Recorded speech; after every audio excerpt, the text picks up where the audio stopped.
What do I know about furries?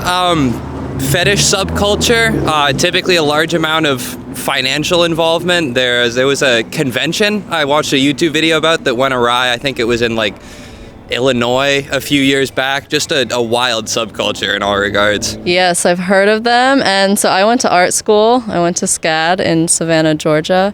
And there was definitely a group on campus that are the furries. And what I know about them is they just run around with the furry tail and I don't know, host events and parties and orgies and all types of fun stuff. Well, I know that costumes are involved, usually looking like a mascot. It's usually a sexual endeavor.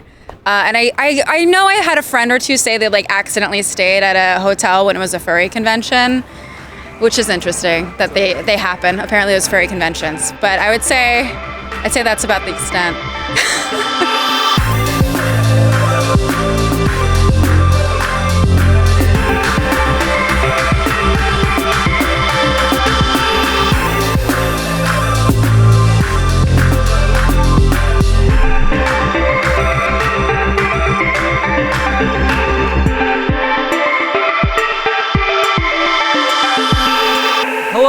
Hello, everyone, and hello, Ian. How are you doing this fine Saturday morning? I don't know whether to just howl in delight or just yip in joy or purr in pleasure. Because I am feline fine.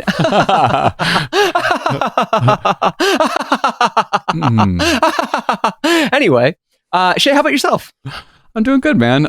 It's been a really interesting week so far. Honestly, it took a very different turn than I expected. I'm going to be totally honest. When we started talking about this, I had something very different in mind than where we ended up. But I'm very excited about that, honestly. So it's been pretty good, man. How has this first week been for you? I don't know.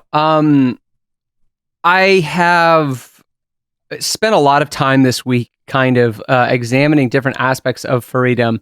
And just getting it, but not feeling differently about it, which was an interesting experience for me. And I know that's kind of part of the learning curve, I guess, with anything, is that that moment of, okay, I feel the same about this, or I feel differently about this. And it's weird because it's this conscious notion of I guess I want to feel differently about this, but I'm not.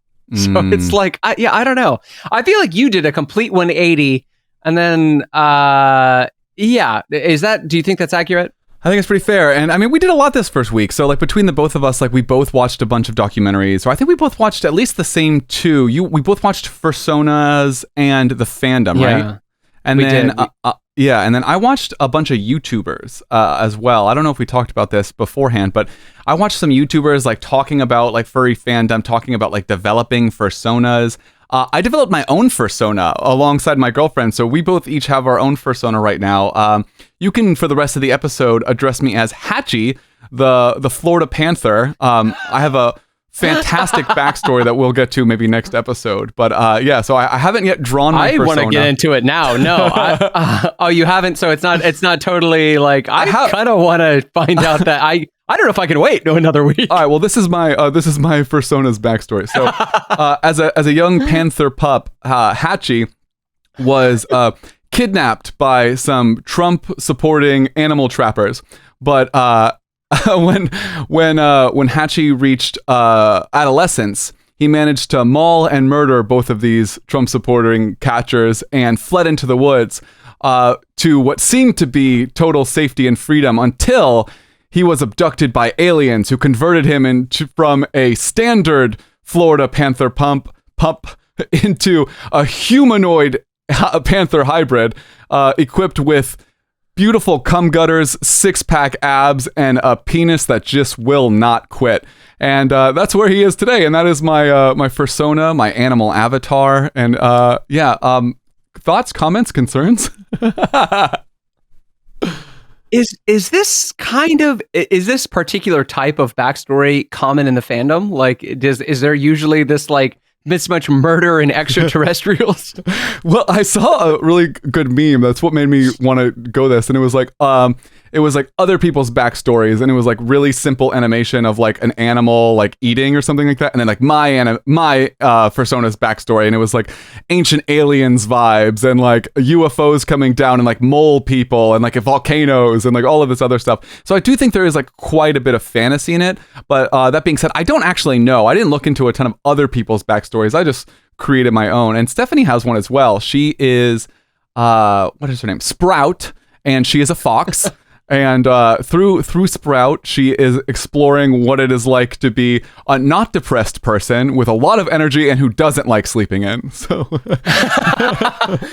wow, I love that you just did Stephanie dirty like that. Like, no, we talked to. I mean, that's what she did. I mean, I don't know. Maybe she doesn't want me to talk about it, but that's her persona. That's okay. So I didn't get a chance to make my own persona. I don't know why I thought that wouldn't be interesting to the listeners. Like, they don't want to hear that. But yours was a blast. So now I'm thinking, but again, like it's so funny. I know we talked about this a little bit in Ignorance in a Bottle.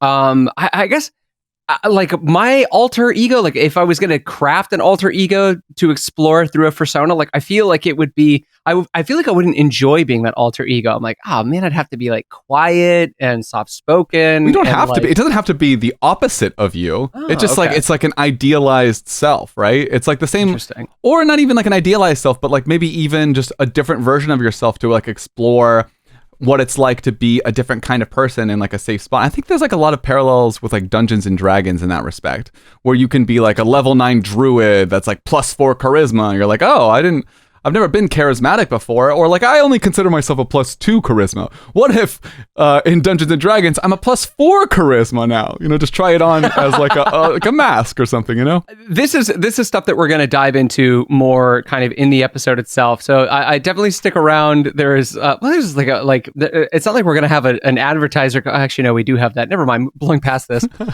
So we do like to have our little why should you care about this section, and I think there's a lot of reasons to kind of give this subject pause and not write it off immediately. It's like I have been wont to do this past week. So just some fun facts about furrydom generally. This is a term that apparently originated in 1980 after being popularized in sci-fi conventions. It now hosts massive conventions all over the world, and boy, oh boy, hold on to your butts, your tails, your ears, your hats. It is on the march to normalize. It is coming to a city near you. And I mean, Shaye, what are your thoughts on, I guess, like the normalization of furrydom? Like they're trying to take this bad boy mainstream. Well, I have so many thoughts about this, and I know you and I view this pretty differently. So I kind of want to save that for our captain's logs, because I know we dive into that pretty intensely. So before we get to that, though, like I think like the thing that everyone already associates with, and as you heard at the beginning of the episode, like a lot of people think this is a sex thing primarily, and I think we went into this just thinking this is a fetish, like primarily we're like, oh, it's sex. 100%. Yeah, and so like I think learning that a lot of people don't identify, I think we actually talk about this in Ignorance in a Bottle as well, but like we found out just in our preliminary research, it's like, okay, well, this actually isn't only a sex thing, at least according to the community themselves. But yeah, so there's also a huge, and I didn't know this at all, but there's a huge portion of people who identify as LGBTQ within the furry fandom, that it's actually massively overrepresented in furry fandom compared to the normal population, which surprised me at first, but the more I thought about it, I was like, this actually makes sense, because the way I'm seeing this is like a way to explore aspects of your identity. And I think it through that, it makes perfect sense. It's like, oh, it's a very playful, safe space to just be someone else and not be judged for however you're acting in any way. So that was something I totally did not expect. And I will say this too, like that's kind of how it's branded. But I think I do think there's plenty of judgment within the community, as there is with any community. Like no community is perfect, no matter how ideally it tries to portray itself on the surface. And I think this is something interesting that I can't wait to dive into next week with our experts. Just a heads up, just to get you guys hooked, we have a panel of furries to talk to next week, and Shaye and I are stoked. Cannot wait to like just kind of pick their brains and figure out like what we're right about, what we're wrong about. Because I mean, there's only so much you can learn in a week, and there's only so so much of your like lifetime supply or like a lifetime's worth of accumulated bias that you can shed within a week. I mean, like it's I don't know, it's tough. And I guess like I like the final point about like maybe why you should care is historically it's been portrayed quite, pretty negatively by the media. Only recently has that started to change, probably due largely in part to a very contentious figure within the community, a gentleman that goes by the name of Uncle Kage. And we will kind of talk about him a little bit more. But Shaye, what do you say we kind of see how much we've grown over the past week by showing how little we'd known in the first part of this immersion? I love that. Let's go ahead and do what you just said right now. Ignorance in a bottle. Ignorance in a bottle. In a bottle. A bark bark. Woof. Woof bark. Woof woof bark bark. Woof meow bark bark woof woof. Woof, bark, woof. To those who don't speak furry, that is that is the furry greeting for hello everyone and welcome to Ignorance in a Bottle, an ignorance time capsule to showcase just how ignorant we are before consulting the almightiest of the internets. Shaye and Ian from the past here to dive into the world of furrydom and decide just how much we don't know about this, because I'll be completely honest, Shaye, for me, it's not a lot. How about you? I don't know. I don't know how much I know. I haven't spent a lot of time thinking about it, I'll be honest. So I guess we're here to find out exactly how much or little it is that we both know. Yeah, I don't know. How are you feeling about it? You know what? All right. So usually I kind of write down, I guess what I've gleaned from like popular culture about it, because I know that as a semi-urgical kind of guy, I think that's where most of my like information comes from, is just like stuff that I've like inherited through images. But for this, it's like it's something I don't think I've ever really consciously sought out, and when I do see it, it's usually because it's the butt of some internet joke. It's like the punchline is that the person is a furry. So it's like I understand this entire thing basically as a punching bag. Yeah, I think that's more or less my understanding. I remember I went to the Pride Parade in San Francisco in like 2015. And I remember seeing a float of furries. And I don't remember if they were like on an actual float, if they were just parading around. But I remember thinking like, this is interesting. Like, do furries belong in a pride parade? Like, I was like, like, I'm not really sure where they belong, and yeah, they're not in the flag. Like, it's definitely not like LGBTQF. So. Yeah. So I'm not totally sure what it is, if I'm being honest. And I know you and I have had some back and forth on this already. Just like, okay, is this a sexual thing or not?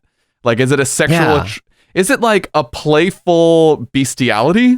Honestly, like that's one of the things I have written down here for this whole segment is like, is it sexual attraction to animals? Yeah. And if it is that like, is even if it's the quote unquote most acceptable form of sexual attraction to animals, are we just supposed to be like, I guess that's okay?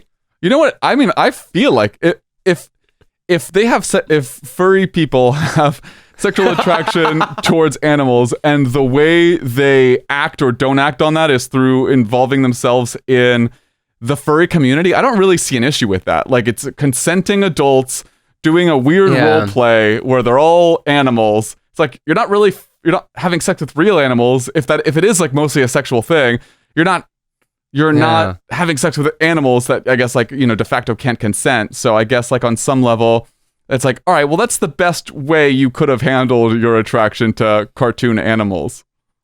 Consent loophole. Teaching a parrot how to say yes, but only yes. Nice, Ian. Weird. Moving on. So yeah, all right. If it is a sex thing, and I'm of the persuasion that it is a sex thing, here's my question. Is it a kink or is it a fetish?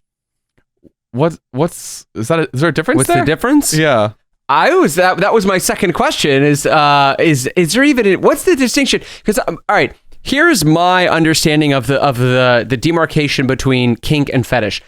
Kink is something that is like, I guess, consensual. I don't know, like two consenting parties are like, we're into this, like nipple play, anal play, Chef Boyardee play.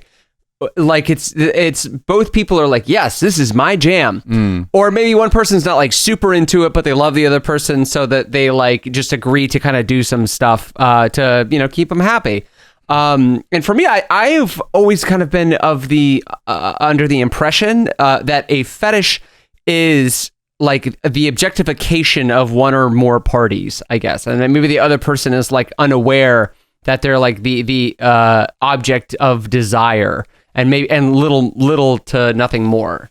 So that's kind of been my like, I guess if I had to define it, that would be my definition. That's interesting. So, okay, so fetish is like some kind of single person objectification of something, is what you're saying. So yeah, it's not two people, I guess, consensually coordinating in like sexual activity, but just like one person doing something on their own.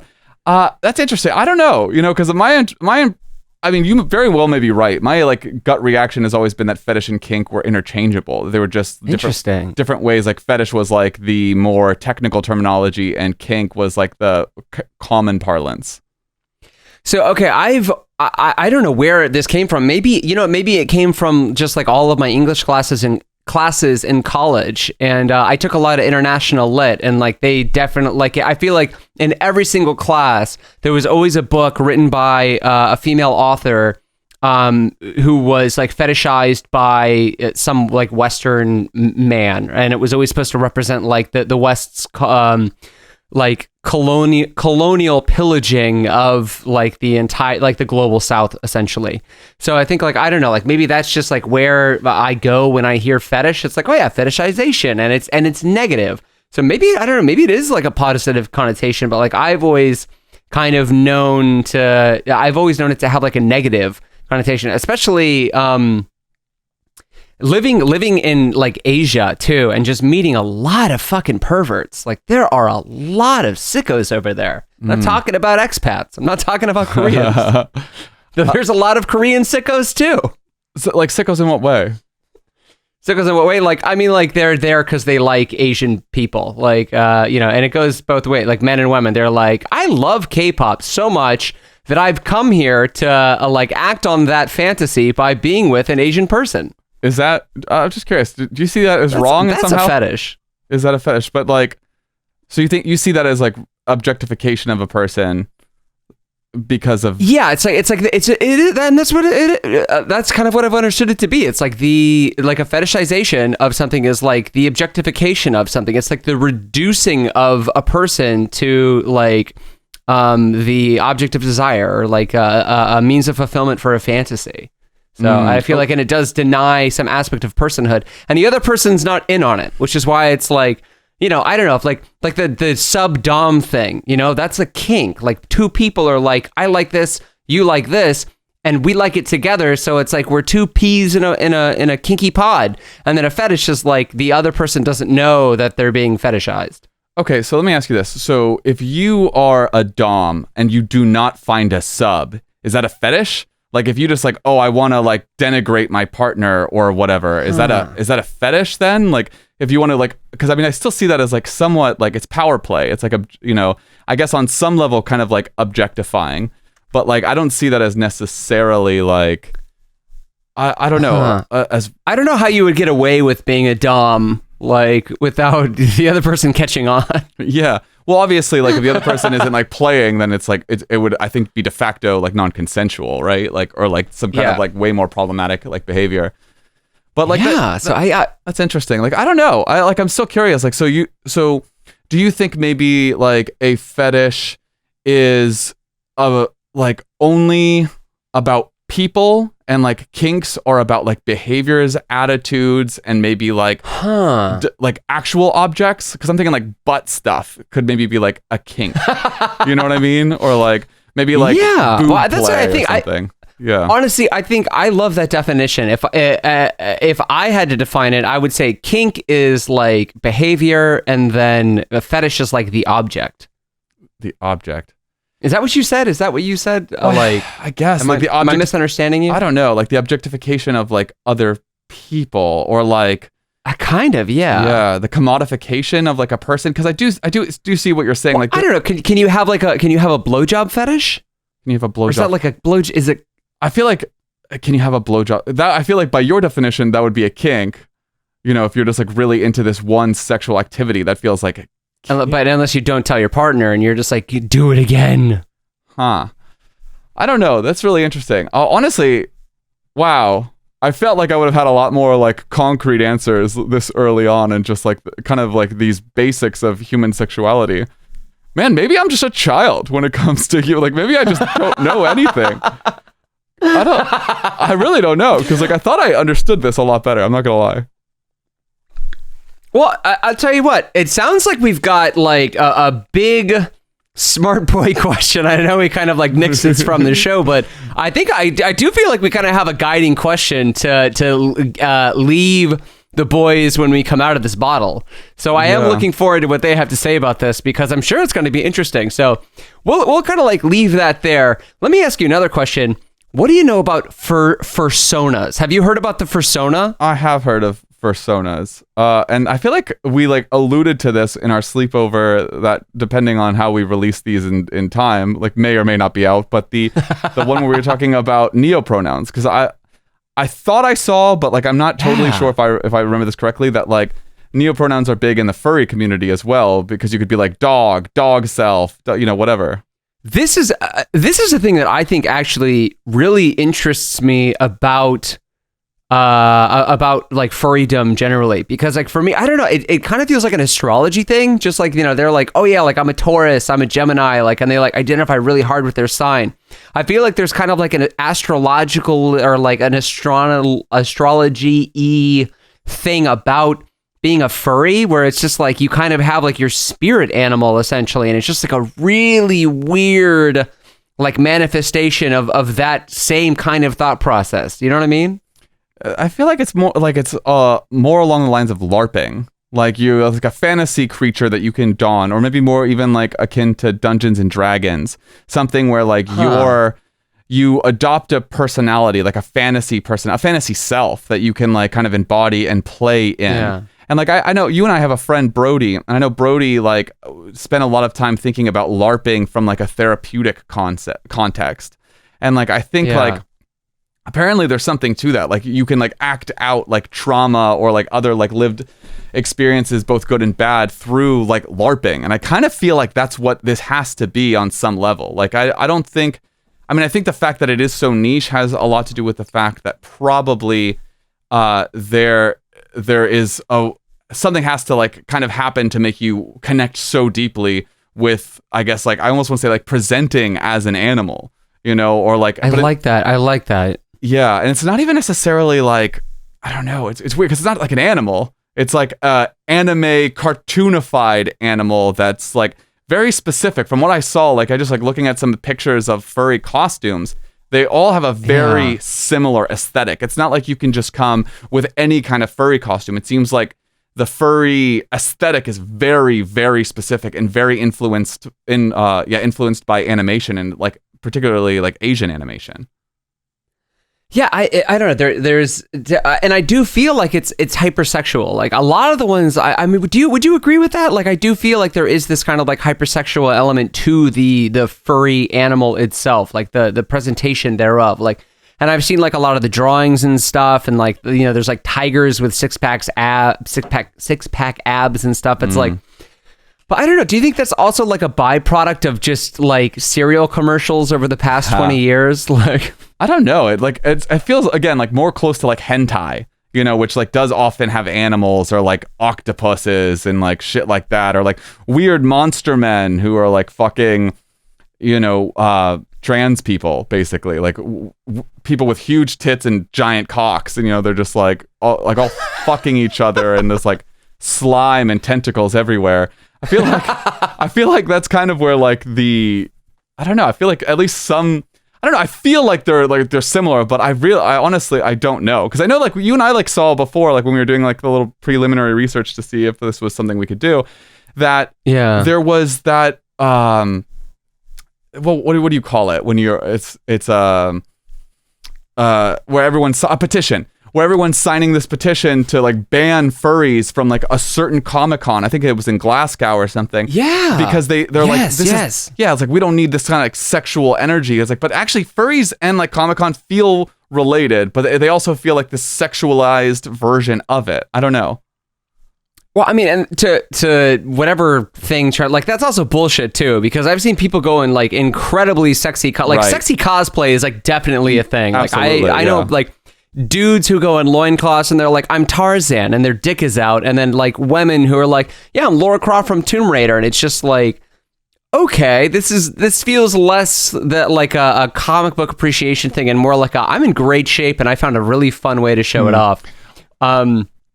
I mean, I think it's both, honestly, if I'm being honest. Like, they're in great shape. They want to show it off. I mean, in power to you. Like, show off your body. Like, show off what you got. If it makes you feel good, like, I got no problems with that. Yeah. It's just, but I totally agree. Like, the sexualization is definitely already kind of like a part of it. But maybe, like, I don't know. I don't, I actually don't know. This is actually a great point. Like, people who go to Comic-Cons, like, I'm thinking, like, well, that's not, it's like, it's sexy, but is it sexual? And, like, I'm not totally sure.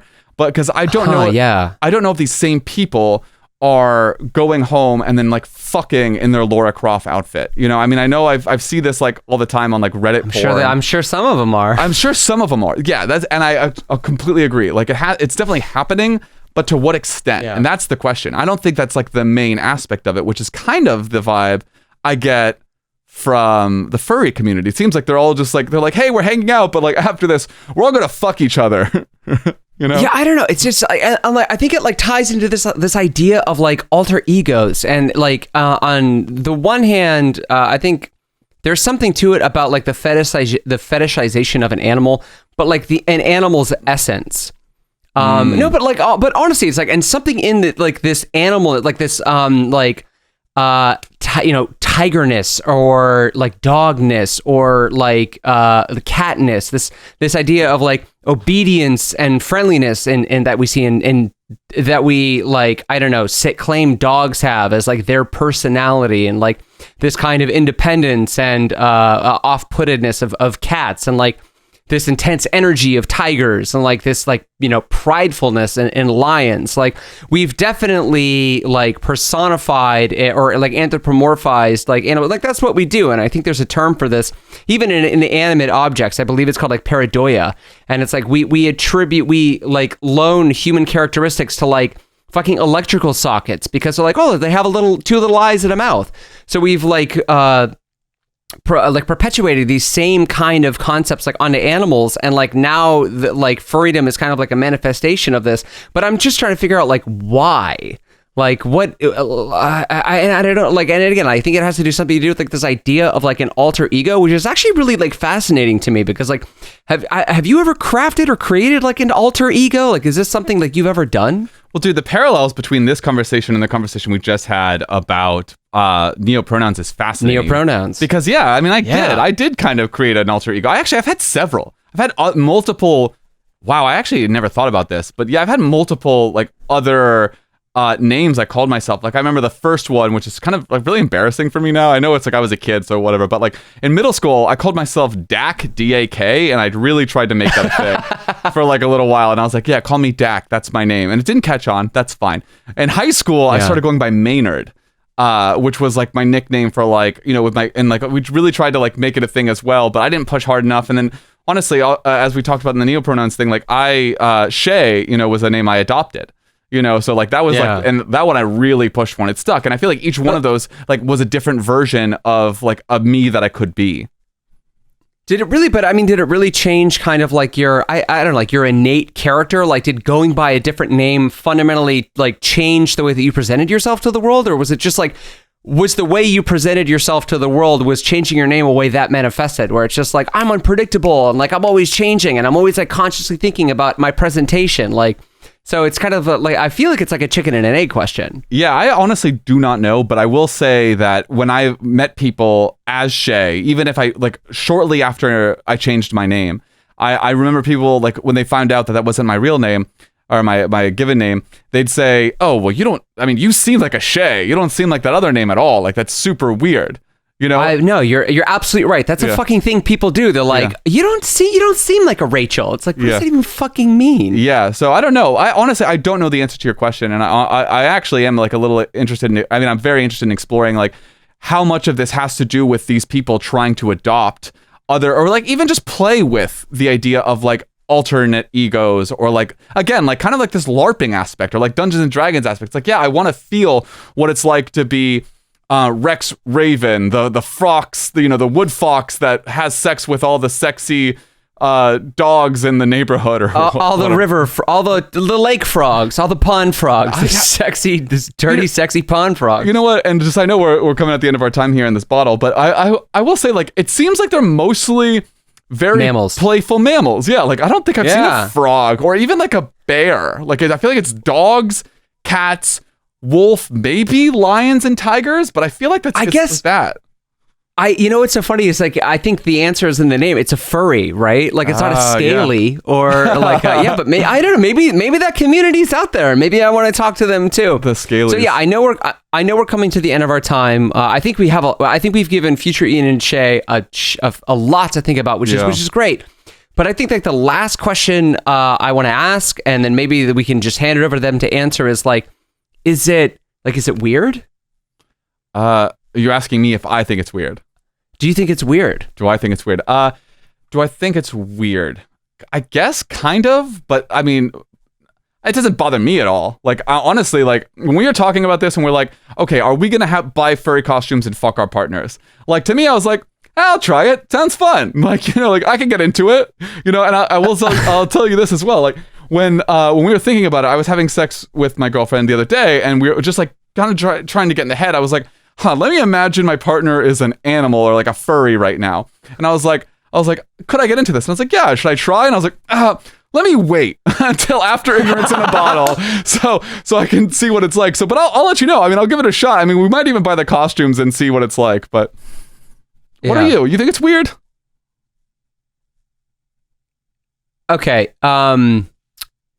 What's so funny is like on a platform, I know that I am like, and the whole point of what we do is to kind of like just be like, all right, biases and preconceptions, like let's lay them bare. Why do I feel this way? If there wasn't a camera and a microphone on me right now, I would be like, that's fucking weird, dude. Like if you asked me point blank at a party, like, yo, that guy's a furry, I'd be like, that's fucking weird, dude. Like, that's exactly what I would say. And I know that I'm confident most other people in this imaginary party scenario would agree with me. And it's just like, would I be friends with a furry? Like if I hung out with the dude a couple times and he was like, yeah, you seem cool, man. Like let's eat some chicken wings and watch a baseball game. And he was like, yeah, dude, I'm going to this furry party this weekend. You want to come? I'd be like, I don't. And I don't want to see you again. So it's like, wow. I'm excited, but like, and again, it's just like, well, like what's normal is essentially like just a status quo, right? It's like the most commonly accepted thing, and anything could be considered normal. Like you like what's normal in America isn't normal in other countries. So I know like most of what my idea of normal is conditioning. So I'm really excited to, I don't know if I'm excited to do this. I guess I kind of am excited to like sit down and think about like my sexual conditioning. And it's just like, all right, like, why have I, grown to be conditioned to like think about like what counts as normal sex the way that I do? Because I know you love thinking about sex like in an intellectual way. And I'm like, in terms of like pleasing my partner, like that's the context through which I think of sex. It's like there's a goal, and the goal is to help my partner orgasm and then have an orgasm myself and then go to sleep. So it's like, well, you and I think about sex so different, and like I'm really excited to like talk about this afterwards. But yeah, I think like just like generally, like if I had to just stereotype both of our sex things, I would say you're very conservative almost in like your approach to sex. Like it sounds like there's a few things that you like and do regularly, and you feel very comfortable there. Whereas I think I feel like, and honestly, I know like the reasons I feel this way might not be like I didn't get to this place from like a very healthy perspective.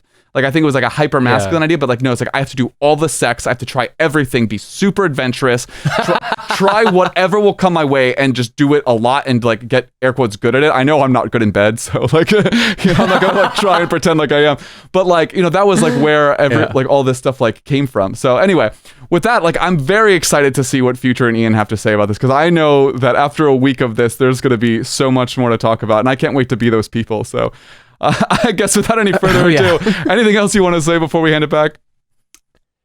Future Ian and Shaye, take it away. Ignorance in a bottle. Ignorance in a bottle. In a bottle.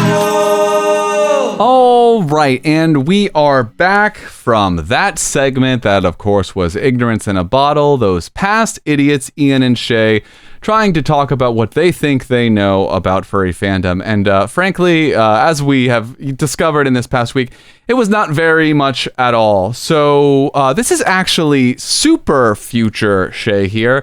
Actually cutting in on behalf of future Ian and Shaye, who, coming out of Ignorance in a Bottle, originally had a very long, intimate conversation about sex, kinks, fetishes, and Ian and I just thought to ourselves, there is no way we're giving such an amazing conversation away for free to our normal everyday listeners. So just for you Patreon fans, we are putting the entire 15-minute conversation where we dive deep into sex, fetishes, kinks, all of that good stuff on our Patreon. If you've been thinking about subscribing and you haven't yet pulled the trigger, now is your chance. Go ahead and just do that.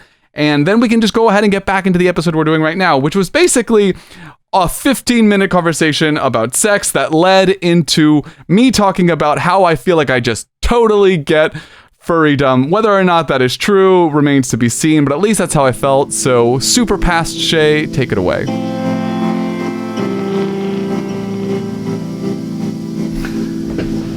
Hey man, so day one or two, and I already feel like I get it. I kind of feel like, all right, camp over. I totally fucking get it. Like, I don't think it's weird at all. I don't think it's like that strange. I feel like it makes a lot of sense. It's just some people through one somewhat irregular path trying to find themselves. And I think it's like people who are struggling with identity for like a myriad of reasons. Like, a lot of people, I guess, in this community are LGBT,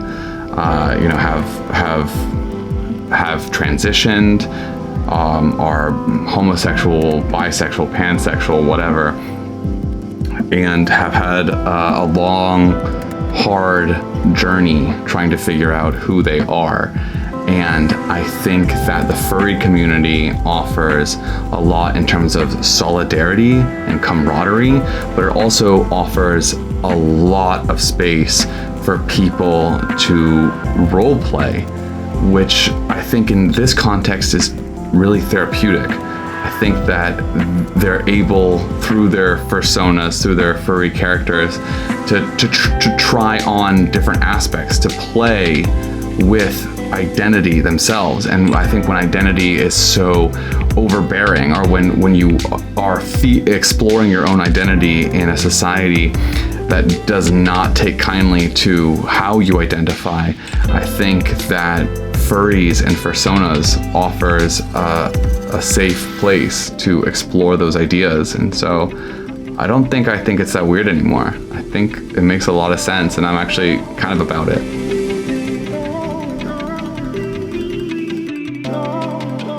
I think you bring up a lot of really beautiful and important points there, especially in terms of, just again, like how fucking, and this is like, even this feels like an understatement, how fucking traumatic it is to be gay in America, in the United States, and just to be gay in the world generally. Like, there are pockets of acceptance, but I mean, like, we still have fucking, like elected officials in the the Senate and Congress that come out and say like gay people or like trans people shouldn't fucking exist.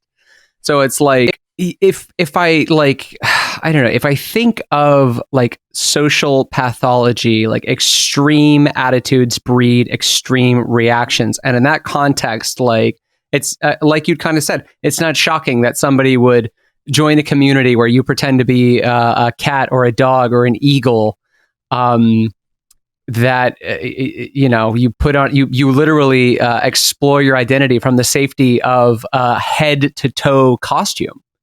And like I think that it's not just. I think that people that think of furrydom as being super fucking weird are thinking of it like people just like them. It's like I grew up like I imagine it's a bunch of straight white people that are like I grew up in a well-adjusted cul-de-sac with my neighbors made me cookies and I had a golden retriever and my other neighbors sold Girl Scout cookies. Why are people doing this? And like they're completely discounting the fact that like there are segments of the population where like again fucking politicians will go on like CNN and be like, you shouldn't fucking exist.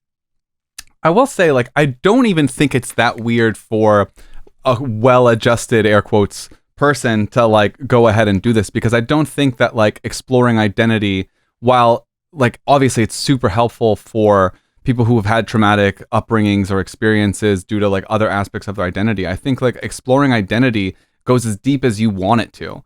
And that this is just a tool. It's not the tool. It's not, I don't think it's that extreme of a tool to go through and like explore identity more. And I did like very little bit of research into like role playing in terms of like psychological human development. And apparently it's fundamental to the development of self for children, role playing is. And so I don't see that like we've made it past the legal age of consent, or like you can now die for the country and drink beer. Now you have to stop exploring who you are. So I just see this as like a set of some social boundaries, restrictions. It's like furrydom. Like, okay, like there exists like some basic rules. Like it should be around animals. Animals are cute. Like I get that. Okay, like it's not a human.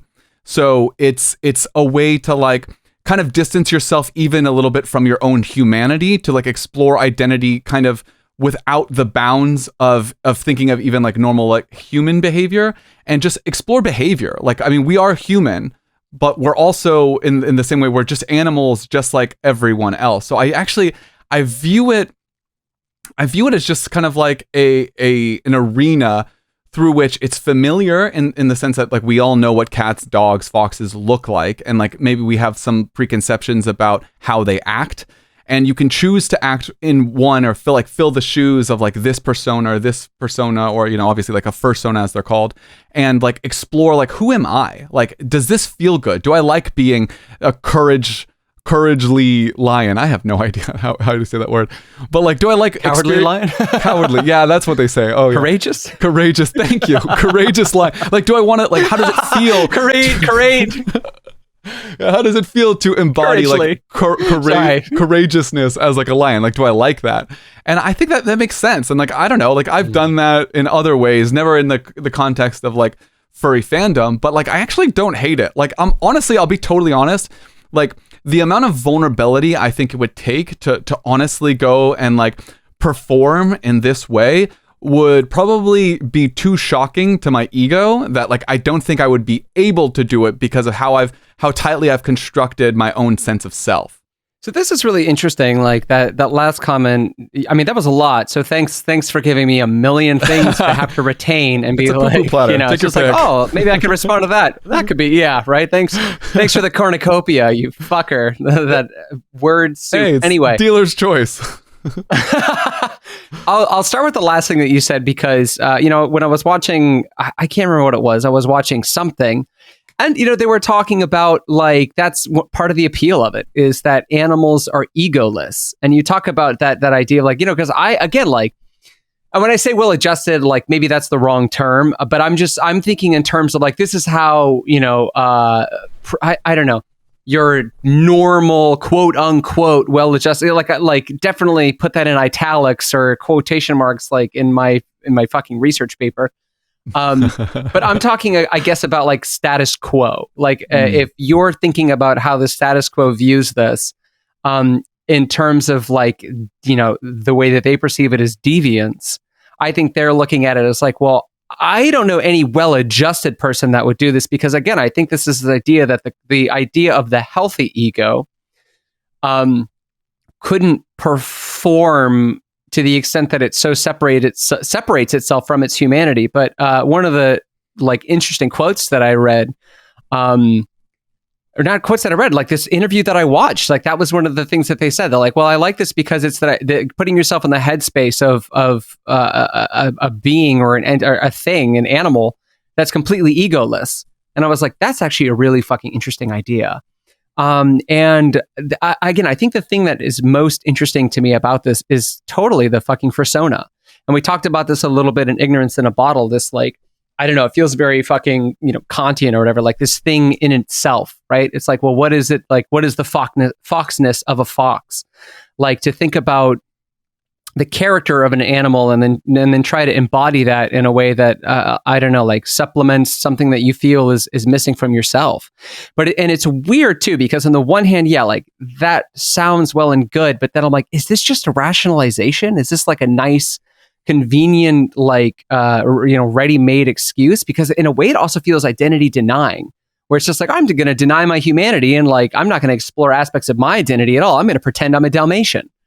So it's like weird. It does feel like there's a lot of cognitive dissonance and a lot of like schizophrenic thinking in terms of like just the way that it's justified. And yeah, I'll stop there because that was a lot as well. And I guess that's kind of where I'm at. Like I'm definitely fascinated. I'm intrigued, but then I come back to this point of like, I still don't get it. Yeah. Well, I don't think you can jump into like a Dalmatian. I don't think people are jumping into Dalmatian and just being like, okay, just what is a Dalmatian like? I don't think that's like, to use your example, I don't think they're just like, okay, what do Dalmatians do? How can I like I don't want to be me anymore. I just want to be a Dalmatian. I think they're like, okay, because I don't think the persona comes second. I think you start with the persona. You start with the personality of this, the backstory, the name, the characteristics that you want this person to embody. And then from there, my understanding of like how people get into furry fandom generally is like, from there, you maybe like draw or hire an illustrator to like draw this character for you. And maybe you end up getting a fursuit and like jumping into fandom by like the physical embodiment of costume. But I think the idea first and foremost is exploring different character. It's basically character development. And like, obviously, like with any type of character development, you're always in it. Like I'm thinking of like an author. Like as an author, somehow like, oh, you just don't want to be American at all. That's why you're writing about Guatemalans. Like no, like obviously, like you're writing yourself into the book. There's no way around it. And like by diving into the heads of your characters, like you're exploring yourself ultimately. Like even if you don't mean to be, like you're putting on paper yourself. And I think the same is 100% true for the development of these personas. And I actually think it's more intentionally true. Like where I think, and I don't know this, but I think the point is to explore the self, the bounds of self through a safe medium. And I don't see it as schizophrenic. I see it as like just another way of being yourself. The same way I feel different when I'm walking down Midtown Manhattan in a suit for my job as I do when I'm walking through Bushwick with cutoff shorts and like tattered boots, like I'm just like, those are different versions of me. And I get to explore each one. Like I'm treated different. Like I see myself differently. When I see my reflection, I'm like, I'm wearing a costume effectively. They're both human. And I think like this way you can take it out. It's like, okay, even removing the aspects of society and the societal expectations, it's just a different box through which you can explore identity. I don't know. At the same time, I feel like in a way you just kind of like redefine schizophrenia, not like redefined, but defined in terms of like you're carrying around these two, like it's a conscious awareness of a like a persona. Like, and I think a lot of personas aren't necessarily like a conscious performance. Like there's the way that you act at work, but you're not like, all right, like it's work Ian time, like it's not something that like you consciously take out and put on. Whereas this, it is a more conscious performance. So I guess I mean it like in this, not like clinically, but I think like in this sense where it's like you're very consciously carrying like these two different types of self. Be it, I don't know, like and that's kind of what I read into it as and how it seemed to be like talked about as. It's just like, like this is I guess a version of myself that I like more. And it's just, and again, it's weird because it feels so removed from any social context where it could be applicable, say, for a furry arena. So that's what I mean. In a way, where I feel like it feels self-denying in a sense, or yeah, I don't know. But anyway, like speaking about this idea of bringing it into the social sphere, I feel like kind of in what I was seeing in a lot of these documentaries is an attempt to normalize it to the extent that it could just be like something you bring up at work. Like, yeah, I went to a furry, I put on my dog suit, went to a furry convention, brought the wife and kids. It was a great time. So let's play that and then kind of unpack it a little bit.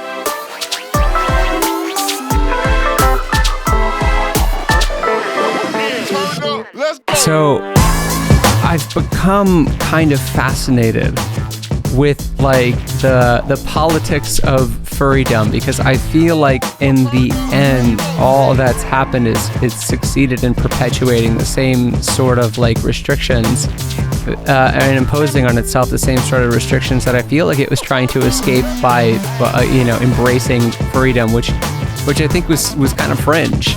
And it's really interesting to see them kind of impose all of these rules on themselves to be better or more widely accepted within mainstream society, when I think the initial point of furrydom was that it was outside mainstream society. So it's weird, like this initial rejection of acceptance and the celebration of that rejection of acceptance, and this shift to be like, oh no, actually we want to be, validated. Like this is a legitimate interest and hobby, and we kind of, I don't necessarily know if demand is the right word, but I do think that there's this like push to kind of have it more widely accepted and legitimized within mainstream society. So it's like, I don't know, I think that in and of itself is absolutely fascinating to me, like how quickly that kind of turned on its head. And especially if you're watching some of these documentaries, it does feel like within the community, if you misrepresented in a certain way or kind of talk about like the uglier, more secretive parts of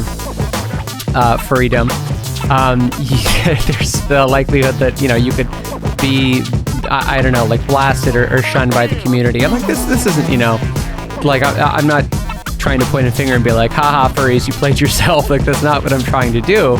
But I just think it's interesting the way that it kind of came full circle from, how it originated in, I guess, like the 70s and 80s, and kind of where it is now, where it's just like, no, like this is a thing, like accept us.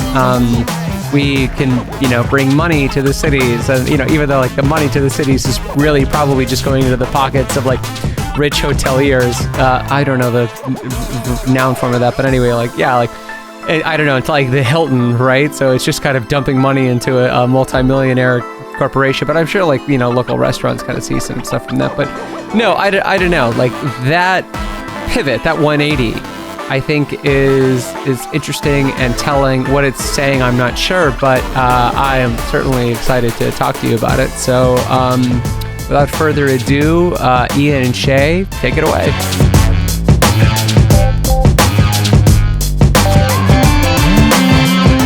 It's fascinating to me how, after watching the exact same documentaries, that we've come from these, and I mean not only the same documentaries, but like dove into the same culture and whatever. We've come out of it with such different perspectives, because even like I remember like in the fandom, they go over the history pretty extensively, and like at no point in that fandom did I ever, or in that documentary about the fandom, did I ever think that they were trying to be outside of the main culture in any way. Like, I think, in fact, if anything, it seemed like they were always trying to get mass appeal. And like, initially they were super inviting to the media. They're like, oh, come on in, like, watch us, like, film us, like, join us. Like, we're having a great time. You guys should like join this party. And that's kind of, so I don't know if I necessarily see a shift. And it seemed like they always were just like, hey, we're having a good time, you should join us. It feels like that was the message from the beginning. Am I misunderstanding what you were saying? Yeah, I think initially it was like that. It was very opening and welcoming, but more so to like, people of the fandom in terms of like, yeah, like be who you are. And at some point there was like a shift where it's just like, oh no, like people think that this is weird. Like we have to trim, we have to cut out and minimize a lot of what's weird about this so that we can be like, taken more seriously. And in that sense, I'm talking specifically of like, we mentioned Uncle Kage, who has taken this like very hardline stance about like how you should talk to the media. And almost every single one of his, I feel like, appearances at these anthrocons, he does like an hour-long speech about how furries should talk to the media, like what not to talk about, like, here's how to answer these questions, like shut your fucking mouths, like I will skull fuck you. To the extent, like literally in like some of these documentaries, he's like, with a smile on his face and a glass of wine in his hand. So, he's kidding. He's like, I will fucking bury you. And like, that's how he talks as well. So, and he's like, but I'm smiling, so I'm kidding. So it's like, but yeah, no. So it's like, at first I think it was very much like come as you are. And now it's like, with an asterisk next to it, unless you bring any of the following.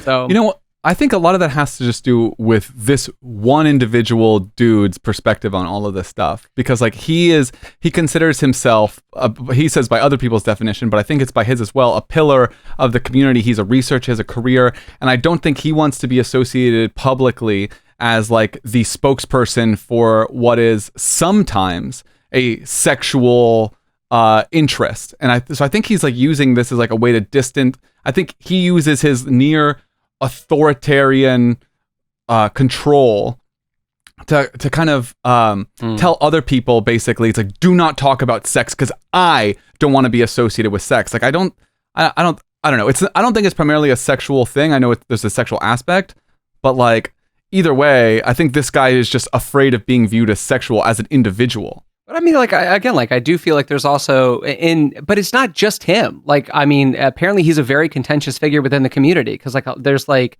I don't want to say it's half and half. I don't know to what extent, but I know that he's like I know that he's like a looming figure. The success of Anthrocon, I think, spilled over to like other furry conventions in terms of like how one should conduct themselves, or how these conventions should be conducted in terms of like what's accepted, what's normalized, and what's not. And this attempt or this awareness of how to speak to the media in a way that it does kind of feel manipulative in terms of like what you're leaving out and the way that you're presenting yourself. And he'll even talk about that. He's like, don't lie, but don't tell the truth. Like there's a difference. Right. I think that this is all part of an attempt to like take furrydom more mainstream, where it's not like where the reaction to furrydom isn't like, what the fuck is this? Like these people are freaks. And I don't know, like there's something in that like this pivot now where it's like, and it's funny because like it happened with comic books in the early 2000s. Like we saw this happen with Marvel, like who bought Marvel again? With Sony, I know Sony bought Spider-Man, and then I cannot remember who bought the rights to Iron Man.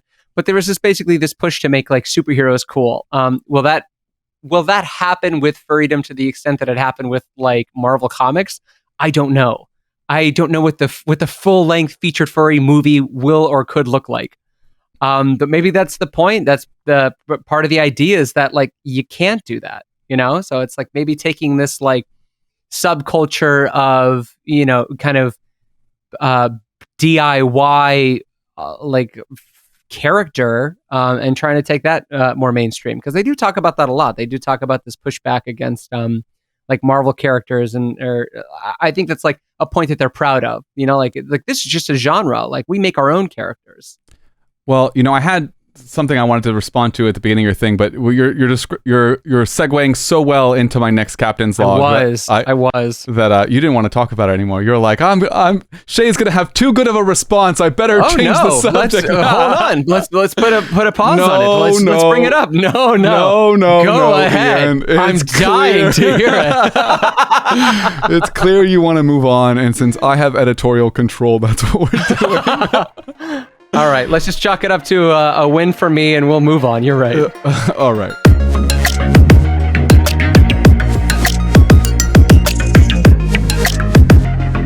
Ian, got an idea here for you. We're at the end, pretty much, of week 1. We're recording tomorrow, and I've been thinking about this quite a bit, and talking with my girlfriend about it. We've been watching the documentaries, reading a ton of articles.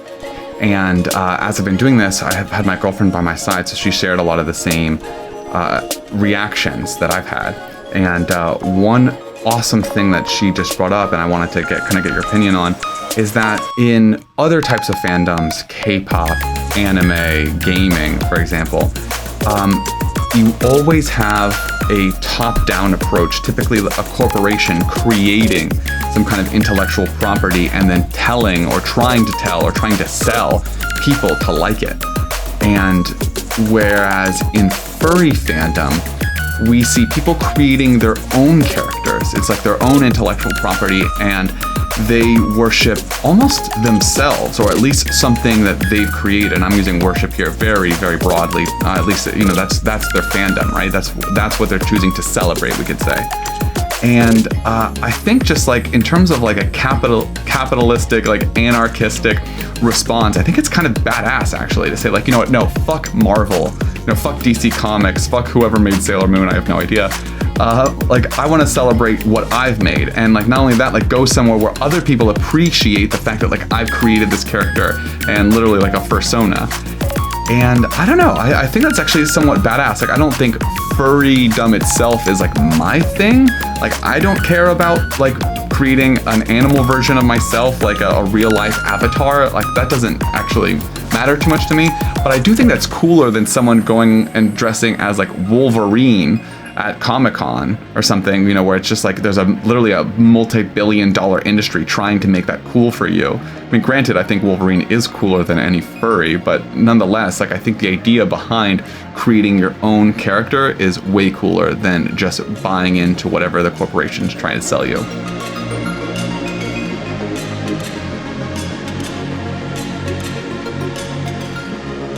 There's a couple interesting things that you like bring up here, because I thought about this a lot. Like I thought about like, all right, like what is the difference between like Comic-Con and like furries, right? Like why are people so much more okay with like people dressing up as Spider-Man and Wolverine and Tomb Raider than they are with dressing up as furries? And I think a lot of it is because people can see themselves in these characters. Like I know you talk about them as like mega billion corporate, but that's a recent development. Like Marvel was going bankrupt in the like late 90s, early 2000s, which is why they sold the rights of Spider-Man to Sony. Because they were like, dude, we're going out of fucking business. Like it's a going out of business sale. Pick your character, he's yours. Like anything to keep us afloat. But I think it's easier for people to kind of like see themselves reflected in these characters and their backstories and like their social situations. And I know it's kind of like, I guess it's basically like a choose your own adventure, not even a choose your own adventure. You're basically saying like, I relate to this and like kind of attaching an aspect of your identity to it. But I don't think like the furry fandom is like all that much more creative, because it does feel very like paint by numbers in terms of identity. Like there's the genre itself feels pretty strict. Like the characters all kind of look exactly alike. Like there was one documentary watch where some guy was like talking in a raccoon suit, and then like in the next frame he was like riding a lawnmower, and he was like, you could tell this is a completely different suit. And I'm like, that's a different suit. And I went back into in the documentary, and I was like, I can't tell the fucking difference between these two. And he's like, oh yeah, this one has a lot more character. And I'm like, they're the same suit, dude. It was in the eyes. He had much bigger eyes in the. They were much bigger. Like there was barely a difference. It's the same character. It's not supposed to be that different. It wasn't. This is like yeah. It was like check out this other version of Spider-Man. You're like, it still looks like Spider-Man. It's supposed to. What do you mean? What other version of Spider-Man? Like Spider-Man is Spider-Man is Spider-Man. Like Spider-Man has been reinvented like 100 times in Spider-Man's history. But he's always still Spider-Man. That's the point. That's why the furry looked the same. But I'm talking about like all the furries look exactly the same. So it's just like each furry looks similar in the sense that like they have the same, it's like the same body type, the same eyes. Some of them are like a tad more hypersexualized. But it doesn't feel, it feels very cookie cutter, I guess, is what I'm saying. I would say there's probably a little bit more effort in terms of creating the persona, but like, I think it would probably be more effort to create a persona than it would be a fursona. So it's just like, I wonder like why the shortcut. And I do know that a lot of it is because, again, like it's a safer place, I guess, to toy with identity, because your main identity is like totally hidden. Like you're literally wearing a suit from head to toe. So Yeah, why? Just touching that comment about fursona and persona, I don't actually think there's any difference between a persona and a fursona, other than that a fursona is just a some giant animal suit. Yeah, totally the same. Yeah, but like the backstory and like the character development is identical. They're not animals; they're anthropomorphized animals. So they're human in characteristic and likeness and psychology and everything. So like realistically, there should be no difference between creating a persona and a fursona. The same reason there's no difference between like how complicated is the Hulk as a character. Like me angry, smash, smash, smash. Like there's no like developing that persona. If you wanted to use the differentiations, like okay, what was that hard? Like no, you made an angry, dumb character.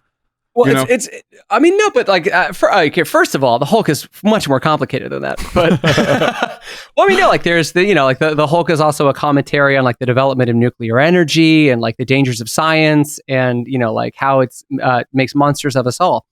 But I mean, I guess if you're taking like a razor and like a hermeneutic approach to like, comics in general, which like a lot of people do, like apparently there's like a big push that like X-Men is actually about like, trans kids. But I guess what I was saying was, like, but that's just, I guess, like, I don't know, like art in general. Right. And it's weird because like, in that sense, fursona is like, I guess, and that's what LARPing is too. It just feels like fan fiction, right? Where it's like you basically borrow from a genre and continue the story where only like, there's just, the main character is kind of doing what you'd like him to do, or it's just like a little bit different, like all the Harry Potter fan fiction where Harry Potter and Malfoy like fuck in every scene. Yeah. Well, like I think that one thing, and like what I kind of mentioned, what I did mention in my captain's log was like, I still think it's cooler to be part of a fandom where like you have some aspect of creativity other than just costume design in terms of cosplay, like what you see at Comic-Con and like and the like I think like you obviously see like anime fandom, like people dress up as Sailor Moon or like Misty or like whoever, and like that's cool and like that's interesting, and it's cool that you celebrate this character that someone else completely created, and like that's cool that you can make yourself look like that other person. But I definitely think there's a lot more creativity in creating an entire backstory person, drawing, developing them, in many cases hiring actual artists to design the costumes for you, or if you're like particularly talented yourself, to do your own stitching and to do your own shaping and color design and like all this. I mean, there's a lot that goes into that kind of stuff. I definitely think it's cool. And like again, just to touch on that other topic of like, Marvel was going out of business. And they were like selling them things that doesn't make it less corporate. Being a bad corporation doesn't make you less corporate. You're just you couldn't keep your finances straight. That doesn't make you not a corporation. Like they obviously had huge media mass appeal, and that's why they still continue to this day. Again, like we're talking about the difference between like, like early state, like 1950s, earlier than that even, like early capitalism versus like late stage, like mega corporation capitalism, which is like a completely different beast, in terms of the way that like ideas and copyrights are like handled, managed, and like presented. But like, I don't know, but the point of like the cosplay and the persona thing are also like different too. Like I think like dressing up as Misty from Pokemon, I think that's like more of an appreciation, whereas like the fursona thing is more of like a projection of a different version of a self. So it's like a completely different thing that's happening. It is, yeah. It's an avatar. Yeah, no, 100%. So it's just like, but again, and then the avatar too is also just like, and I think the confusion is like, well, why not just make a character? Like it is a character. I mean, I guess let me rephrase it, like a human character, a person character. I think that the resistance to it, or like the hesitation about it, is like, why a sexy animal? And it's not always a sexy animal, but I think like that's the thing I think people fixate on. And then there's also the confusion about the animal, like people going and like barking and howling and like scurrying in trash, and they're like, why are you doing this? I think that's the thing that gives people pause, and they're like, this is about expressing yourself, huh? Okay, so if you were going to do it as a person, right? Let's just say like, what would an example of that be that doesn't just feel like, oh, you're like a lawyer? It's like, why don't you just become a lawyer? Like, exactly.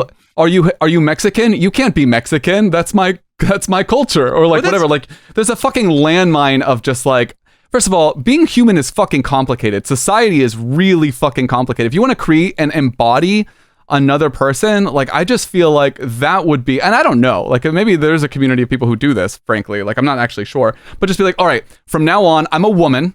Like I'll be like a woman, because I mean, personas. Ooh, careful. Personas, their gender identity doesn't have to match the person who their avatar is supposed to represent. They don't have to. Yeah. So you can play with femininity without actually maybe coming across as transphobic.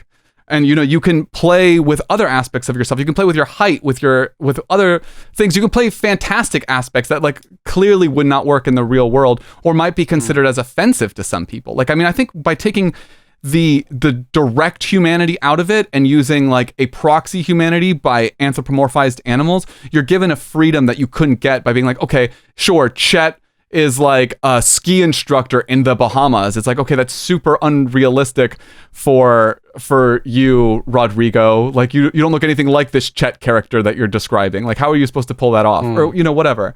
So I think you're ultimately given more freedom, and like, I don't know. I think it's easy to get caught up in the animal thing, because it's like people are confused and see it maybe more as like the sexual aspect, and are confused maybe by concepts of like bestiality or something like that, which is, I don't think is actually like any real part of it, since it's so anthropomorphized.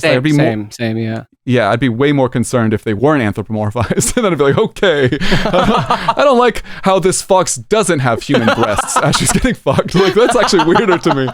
So, this is strange. Anyway. You bring up an excellent point. That part especially. Yeah. It's funny when you mention that, because like when I was a teacher, like we would read anthropomorphic, the characters were anthropomorphic or whatever, and like stories about like mice people, frog people, whatever, a myriad of characters. I think Wellington the cat was one.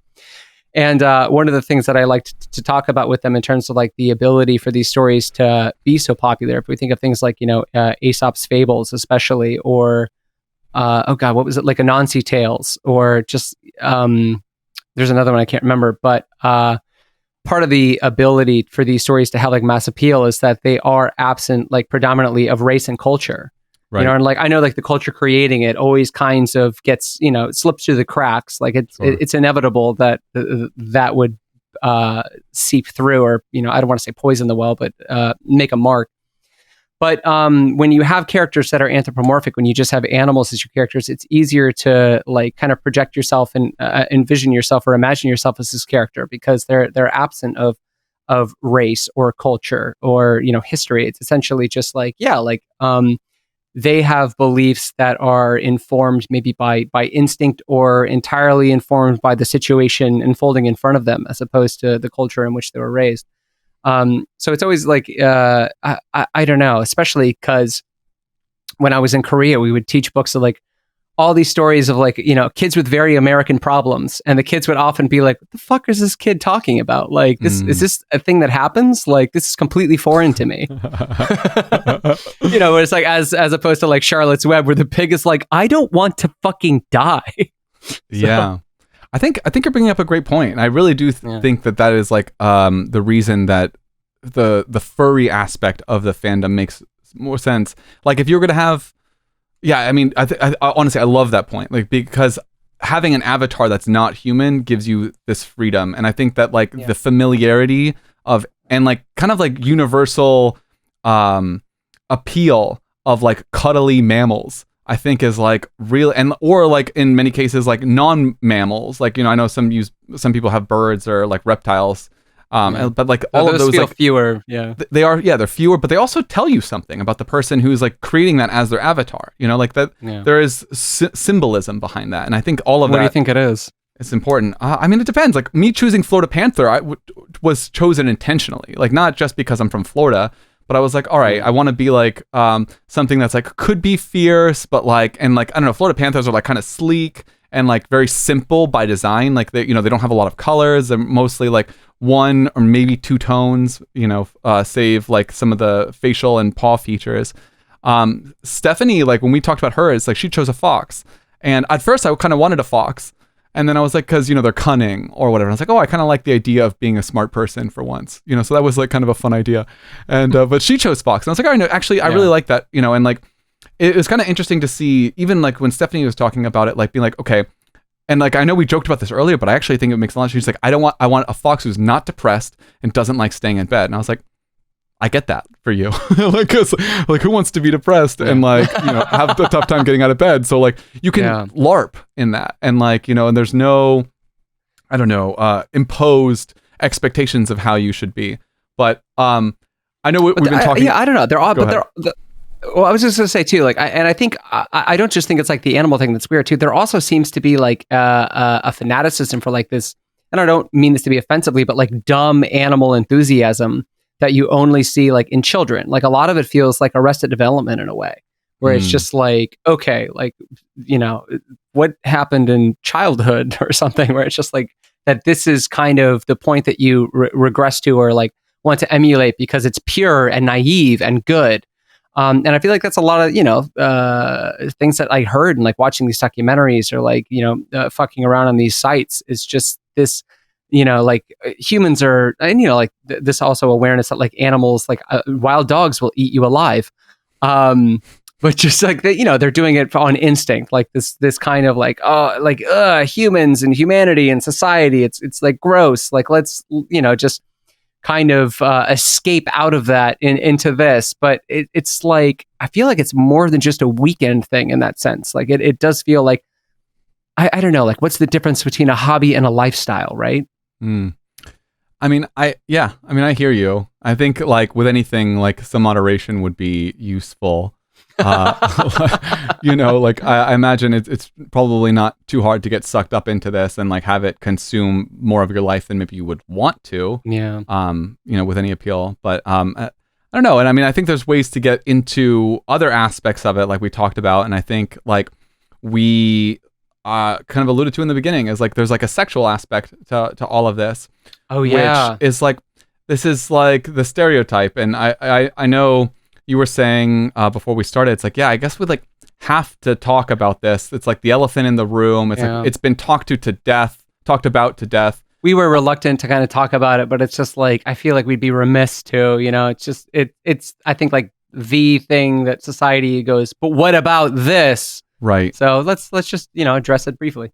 Yeah, and we heard about that in the at the top of the episode, like the introduction. Like people were like, "This is a sexual thing." Everyone thought it was sexual. Anyone who knew about it thought it was sexual. So, and you had some interesting points on the topic. So let's go ahead and play that.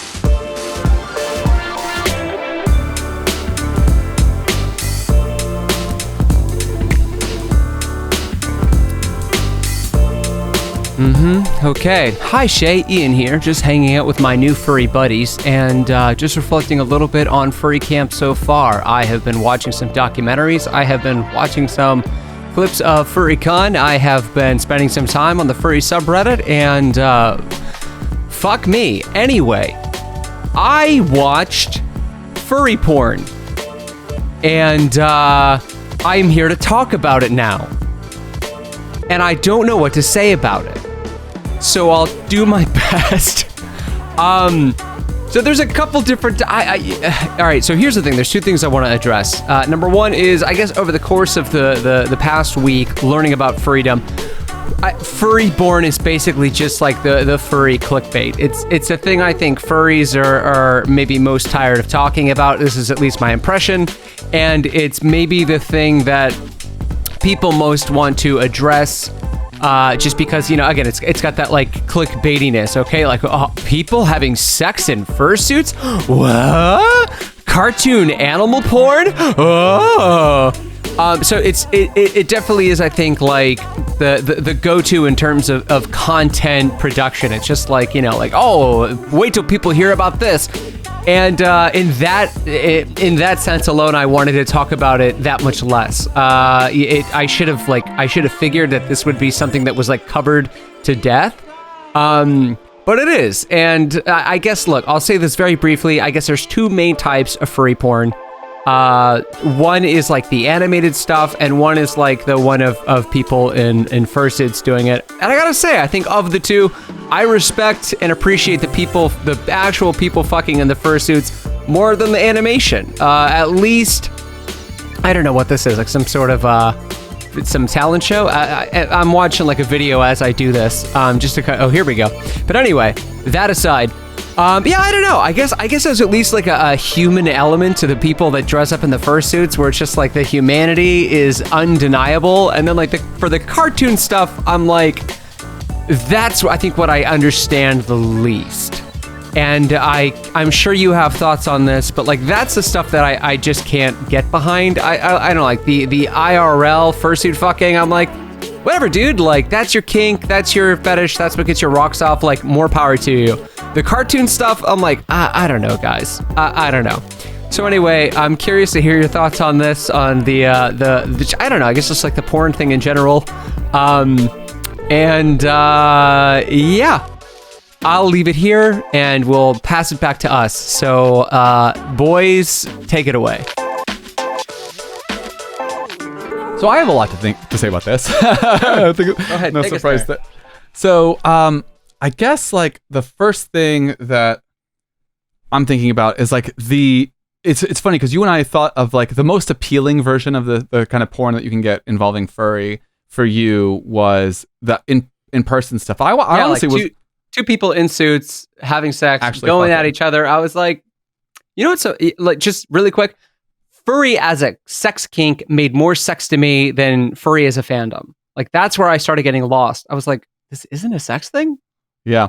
Well, me and Stephanie watched some of the furry porn together, and so we were like watching the actual people fucking, and I was like, I can't see anything. Like it's just two people. Like, are they having sex? Like I literally can't tell. It's just like two stuffed animals bumping against each other. I was like, that's not sexy to me. Until someone pulls out and jizzes, and you're like, oh, they were having sex. Oh, there was a dick involved, or there was a vagina. Whatever. But like to me, like the more I was thinking about this, I was like, okay, I don't know if this is the thought process that goes into this for everyone, but like for me at least, I was like, okay, if I have an animated avatar of myself and I have drawn it, like it exists, like why would I not want to imagine this other version of myself fucking other avatar versions of other people? Like that idea is like, I want to fuck other people all the time. Why wouldn't my avatar want to fuck other avatars? And like I'm thinking literally of the movie Avatar as well. Like I don't remember this,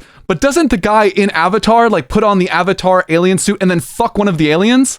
I don't know. I never saw Avatar. I'm pretty sure he does. I could be wrong, but if he does, Let's just say you're right. Let's say I'm right? And so like if he does, like isn't that the same fucking thing? Like it's like, yeah, like you're embodying this literally other body and having sex with someone else. Like I was like, that makes perfect sense to me. I love sex. Like a lot of people love sex, you know, like why wouldn't they want to do that? If you already love sex, why wouldn't your avatar? Well, I mean, like, what's the difference then between like doing that and then like filming yourself fucking and like watching it and like having that be your main source of porn? Because that's not your avatar. It's also fantasy. I don't know. Well, you just said that, like, but I mean, like, why wouldn't I want this like other version of myself? Like, it's kind of the same energy.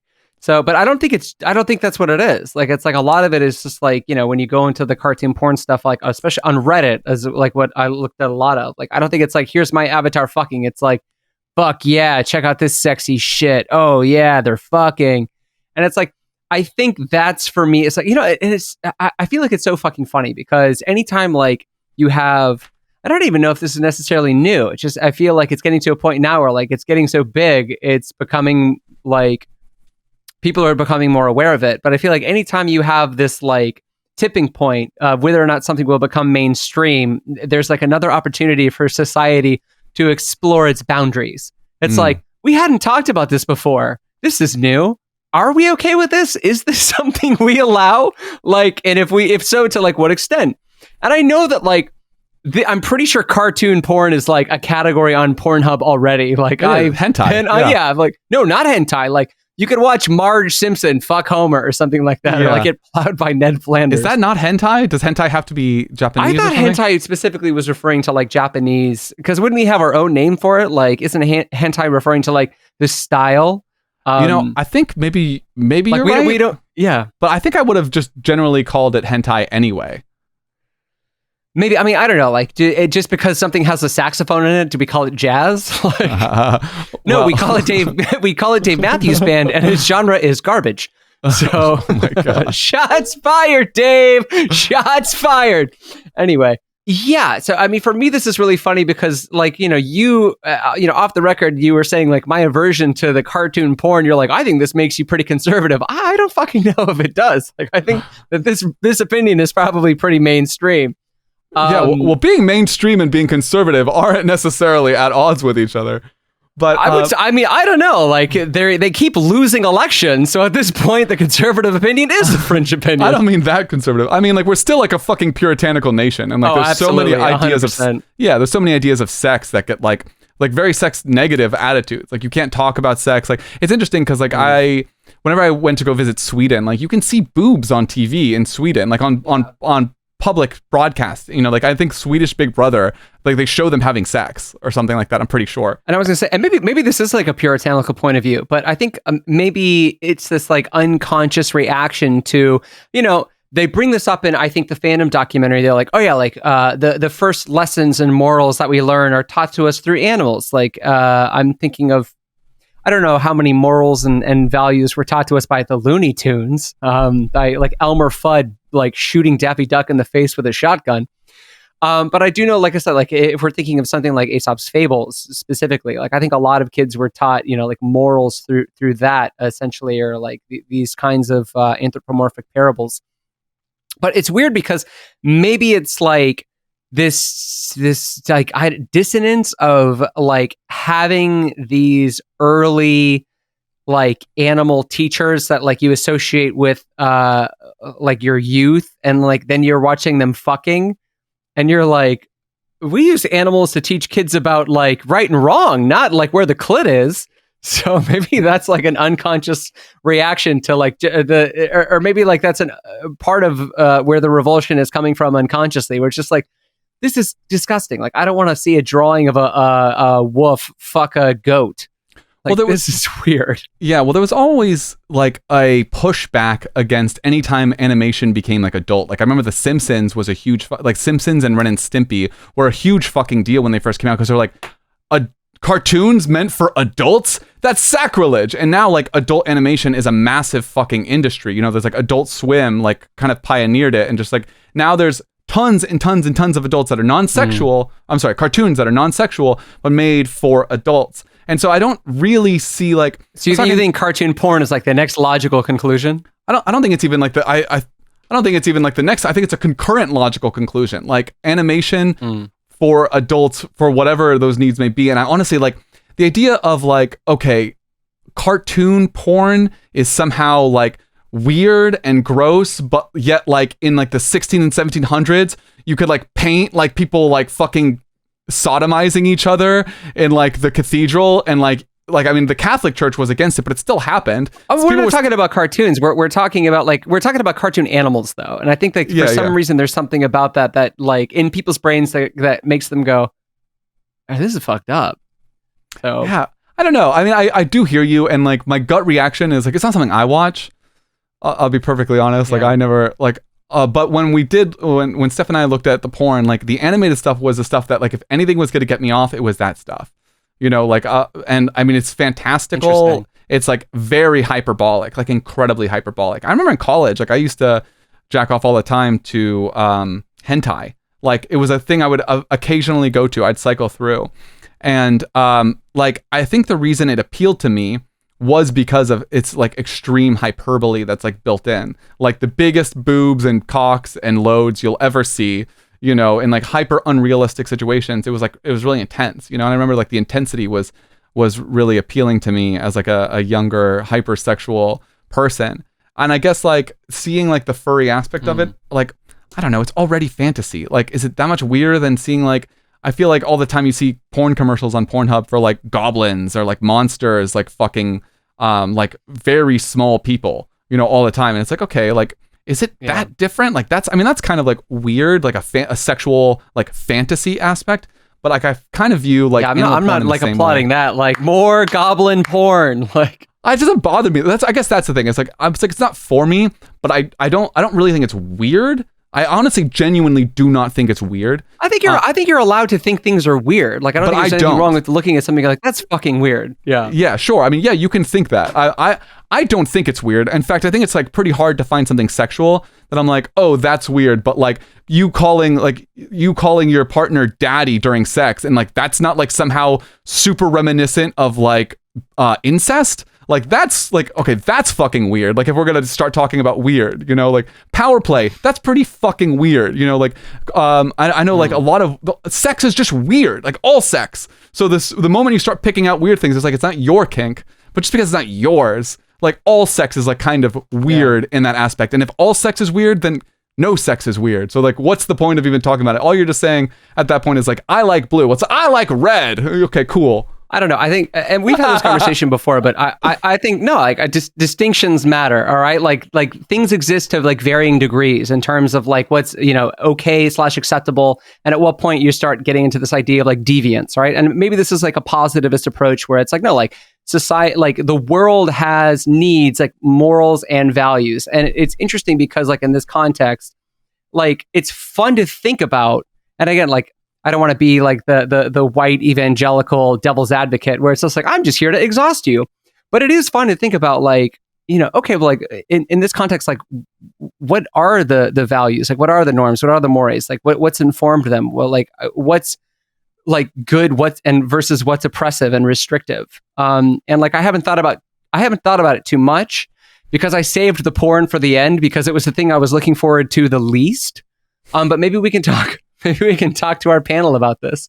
Because I mean, my gut reaction was just like, again, like, and it's like the first impulse was to be like, this is fucking gnarly. Like not good gnarly. I'm like, this is too much. This is overkill. But again, like a lot of like anything that's status quo is something that's initially introduced and then becomes mainstream. Like Christianity was fringe and now it's like the predominant world religion and it hasn't been great. So, like, who knows? Maybe in the future we'll all be furries, and But I will say this, kind of to end the show. I was talking to my friend about this, who's like a brilliant guy. He never ceases to surprise me, and I was asking him like, what are your thoughts on furries generally? And he was like, personally, I think it's weird, but I think about like maybe not too far in the future when like we enter this like very virtual space, like this predominant mode of virtual reality. Like right now, that's kind of, if you have the money, if you have the means, you can do it. But it probably within 20 years, like virtual reality will be as ubiquitous as fucking Facebook or Instagram. And maybe people will be bored in terms of like avatars of this. Like, yeah, why live in a virtual world and just be like a better version of a person when you could go into a virtual world and like be a virtual bird or a virtual dolphin or a virtual whatever. And that was kind of an interesting idea. And it's like, I don't know, like maybe this is just like a prototype of an eventual virtual life where, we can kind of seamlessly move in and out of whatever we want to be. So I don't know. I like that idea a lot. Actually, yeah. I think that's really, really fascinating.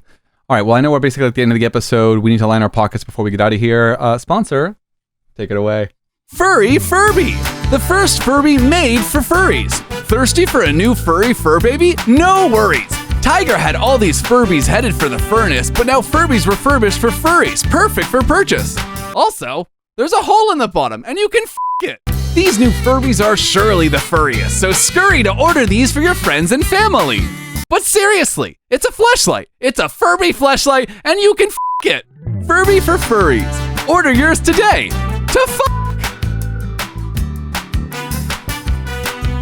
All right, so before we go, of course, we have our final thoughts section. And I think mine more or less is that like I do feel like I understand it. It's like after, hearing it from the mouths of the people that partake in it, like I get it a lot more. It definitely has positive aspects where before I would be like, there is no net positive of furrydom. And now I'm like, no, like I totally get the benefits that the community has to offer people that are in it, especially knowing like how many of them, I don't know, maybe struggle with like gender dysphoria or want to express, the different aspects of themselves. But there's, there's also like a fucking alt-right problem within furrydom as well. Yeah. So like it's certainly no utopia. How about you, man?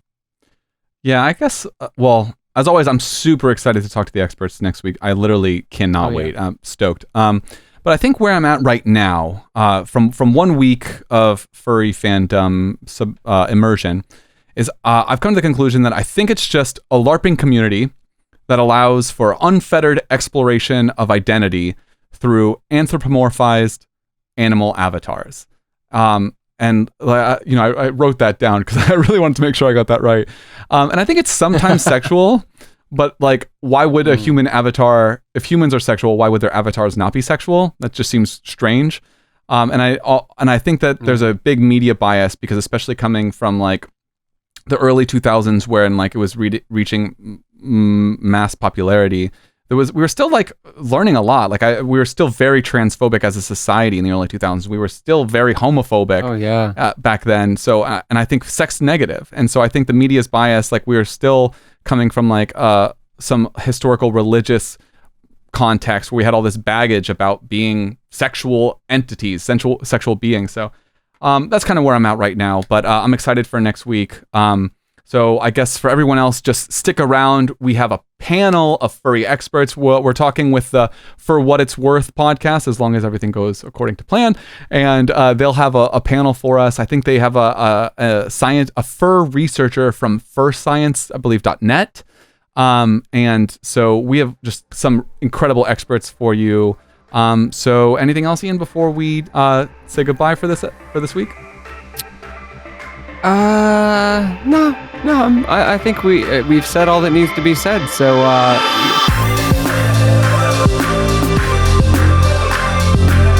hey babies, thanks for listening to this week's episode. To get more great content, just become a monthly supporter and join our Patreon, where you'll get tons of other fun goodies. Here at Camp, we love talking over great music. If you want to hear more amazing music like the song you're hearing now, then follow us on our playlist on Spotify. Stay tuned for next week for the exciting conclusion of Furry Camp. Next week on Camp Re-Education. Furries! I